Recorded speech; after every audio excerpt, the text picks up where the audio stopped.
Viewers, it's now time to once again take a look at what's happening as far as Bangladesh is concerned.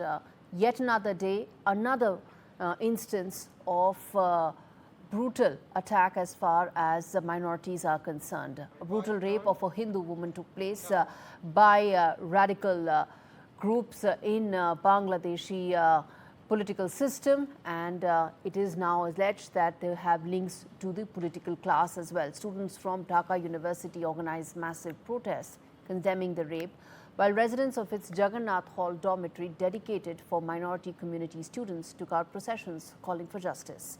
Now, in the midst of all this, there is no clarity as to what could be the next course of action, even as it seems that the police has swung into some sort of an effort to be able to identify the next course of action. There are some reports indicating that the victim may be pressurized to take back her complaint as well.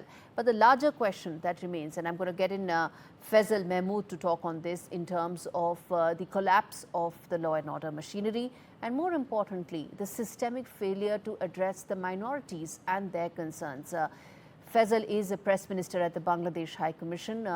Faisal, I will give you all the time because at the end of the day, this shocking case that has come to light, as it's soul-shattering at so many levels, that one woman was completely, she was helpless, she was raped, and there were 4 men who actually filmed that entire horrific case and circulated it on social media.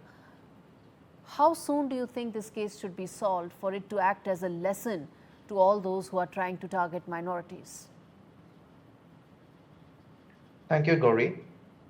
Let me say one thing first, like regardless of any other aspect of the whole thing, like whether any rape occurred or the nature of the relationship between the parties, the digital dissemination of women's naked image is a brutal, clear-cut offense. And I'm using this platform of yours to issue my unequivocal condemnation to the incident. You know, the Bangladesh police has swung into action and arrested 5 people in connection with the incident. But the whole incident seems very vague, and there is no conclusive evidence that the woman was raped. Because, you know, there are stories surfacing on the local media that the women might have had relationship with one other person, and it was a case of, you know, political vendetta.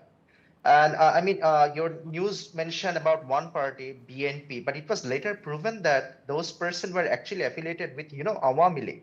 But again, forget all these things, that the whole issue about, like, you know, circulating a woman's naked image, obviously against her consent, and the whole thing about like beating her is completely, as I said, like I offer my unequivocal condemnation on the incident.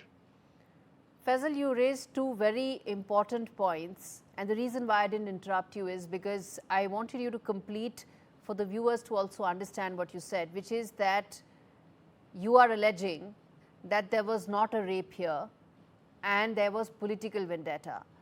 Do you think such allegations undermine the cause of women's safety at the end of the day? That's what you're doing. Probably. But, you know, I personally talk with the police officers there, because since it involved with a minority lady, and obviously it doesn't bode well for our country as an image, because, you know, the minorities are not feeling full confidence on this interim government after August 5th. So it is our responsibility to protect the minorities. So that's why I personally talk with the police officers there. And, you know, the police officers gave me this sort of like, because the case is still undergoing and the 5 people are being arrested. But they told me that it's probably not a cause of rape.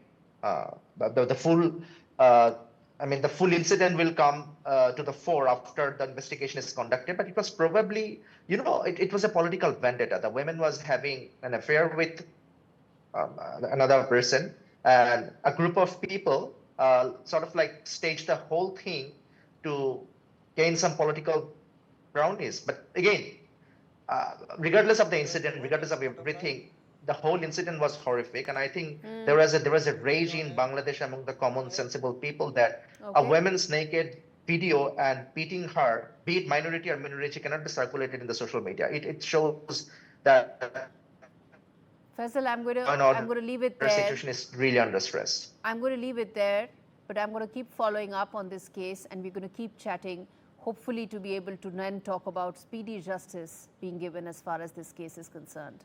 Faisal Mahmood joining us on that story. Bottom line, viewers, is that this shocking case has become a flashpoint for larger demand for justice and equality for Hindus and other minorities in Bangladesh. The government needs to address the systemic failures that allow such crimes to continue with complete impunity. And this case is a litmus test for Bangladesh's commitment towards women's safety and protection of minorities under Mohammad Yunus's watch. The world is watching, and if the Nobel laureate will provide justice or not is what they are really watching right now.